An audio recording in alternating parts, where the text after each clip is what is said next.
Иса пайғамбардың анасы Мәриям, Халида, Зухра, Битиса.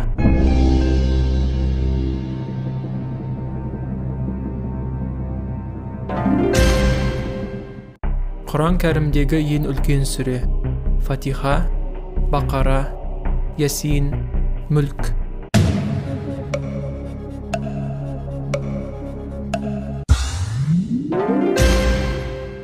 Күн батқанда оқылатын парыз намазы: құптан, ақшам, үтір, истихара.